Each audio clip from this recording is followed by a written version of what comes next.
Subject, concrete structures. Chapter, design of columns. Topic, design of circular columns.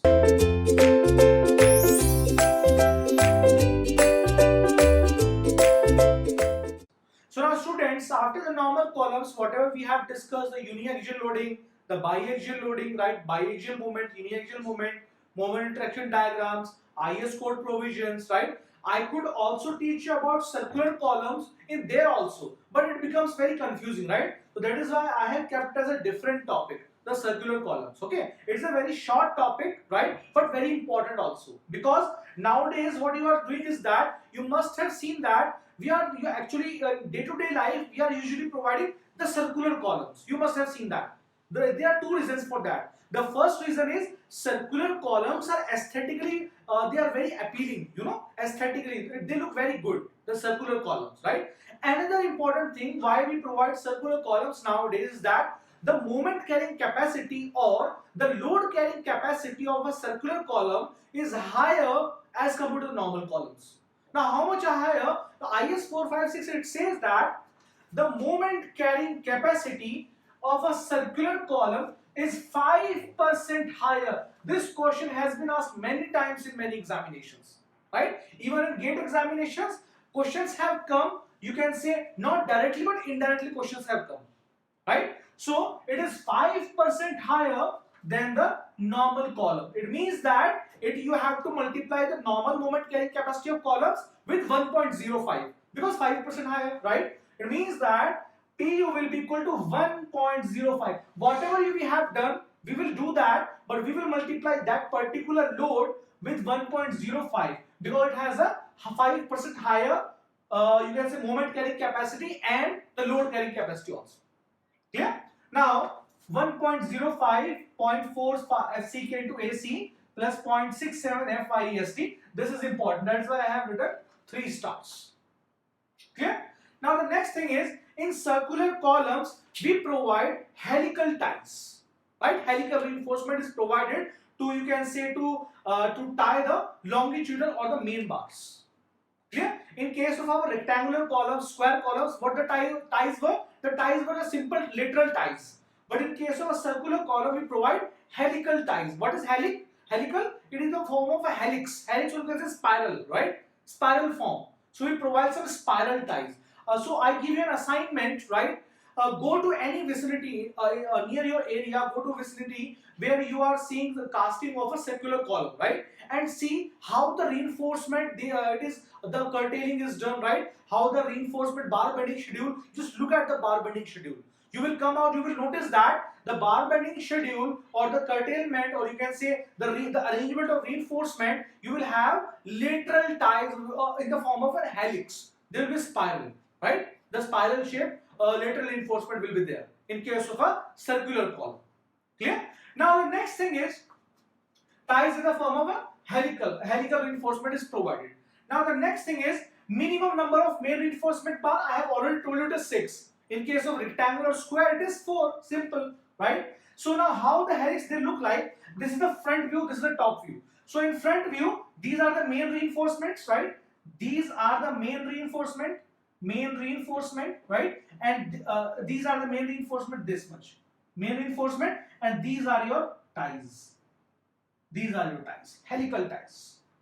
Right? You must have seen spring, right? Just like a spring, they go. Okay? Now, if you look at the top view, from here, so it will be like this. This is shell. The outer, you can say the outer surface is known as shell, right? Shell. Okay? The inner surface, this one is known as the core. This is the core of a circular column, right? These are the main reinforcement bars, and this much they are the helical reinforcement. So if you look at from the top view, you will find them like a circle. Clear? So this is your core. This is the diameter of the core. This is the total diameter of the shell. These are the tie bars which are in the form of spiral, right? These are longitudinal or the main reinforcement bars. So IS code has given us a very important formula, a very important provision that the volume of a spiral reinforcement. Okay, the volume of a spiral reinforcement. Before that, let me talk about pitch, right? So in case of our rectangular and circular columns, okay, what we had the spacing between the ties, you know that.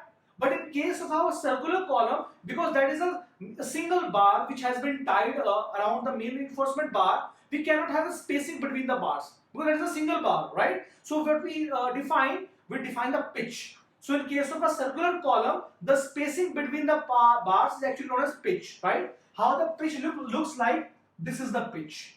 So the distance between this crest to this crest is known as pitch. Clear? Now, IS 456 has given us a very important formula. This is very important. Clear? So it says that the volume of the spiral reinforcement,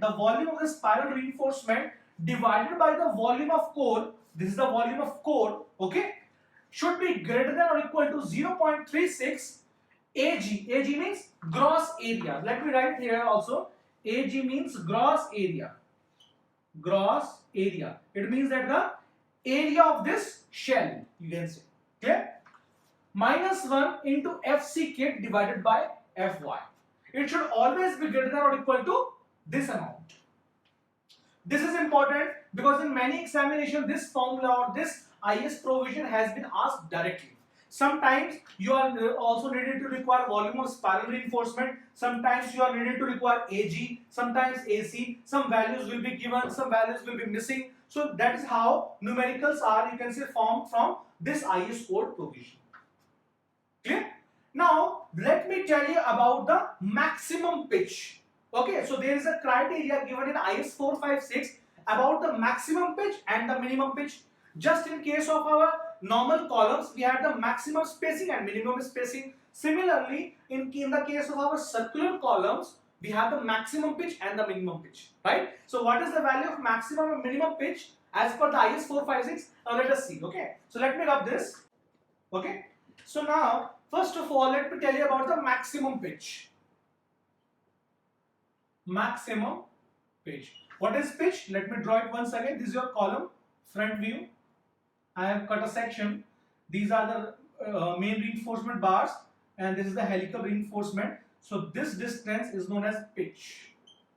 So the maximum pitch as per IS 456, it can be 75 mm or it can be 1/6 the diameter of the core. The diameter of the core, minimum of the two. Minimum of the two. Important. 75 mm or 1/6 the diameter of the core, minimum of the two, right? Now let's talk about the minimum pitch. Minimum pitch. If I talk about the minimum pitch, right, it is 25 mm, 25 mm or 3 times the diameter of helical reinforcement or the helix. Diameter means that the lateral, you can say the helical reinforcement, diameter of that helical reinforcement, minimum of the two. Minimum of the two.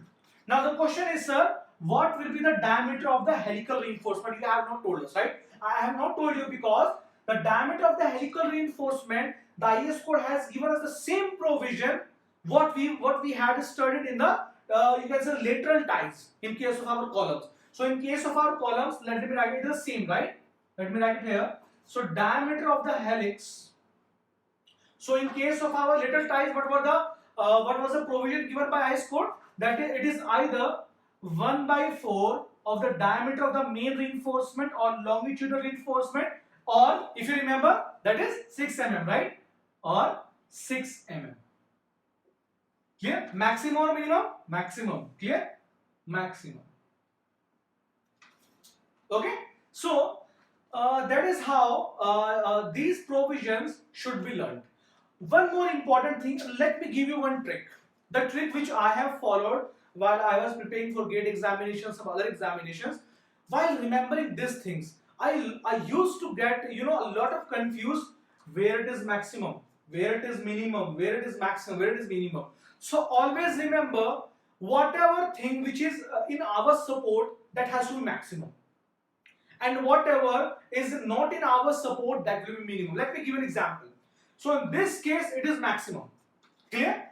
It means that 1/4 of the diameter of the main reinforcement, or you can say 6 mm, the maximum of the two. Why I have not taken the minimum of the two? Because if I would have taken minimum, it would have been, you can say, 8 mm or 10 mm also, 15 mm also. So lateral ties will be very thick, right? So that is common sense. Obviously, lateral ties should be common sense. Lateral ties, they are very thin actually. If they are thin, then it will be the maximum of the two. Simple. Now, similarly, here the minimum pitch. So what I need is that the minimum pitch, it should not be very high. Why? Because, for example, if the minimum pitch is very high, this pitch and then this pitch and then this pitch, then they will not be able to hold the reinforcement. I want that the pitch should be, you can say, very near. So that is why minimum of the two. Right? Similarly, in case of eccentricity also, now eccentricity was greater than or equal to, at that time, that moment we had the minimum of the two, right? Okay, the minimum eccentricity, right? So that is how you can remember it, right? It will take time. Not just in one lecture I can explain each and everything. It will take time, it will take practice. So you have to revise and revise and revise, and after certain point of time, you can automatically make your own, you can say, the whatever we had made in your Salim, in case of our concrete, right? Something you can make of your own, right? But it needs a lot of practice actually. Clear? So I hope that you have understood the IS 456 provisions of circular columns. That is how the design of circular column did take place. Okay, we do the designing of circular columns by taking 5% extra the load carry capacity. Clear? Now let's solve one numerical based on the circular column and let's finish this topic. Thank you.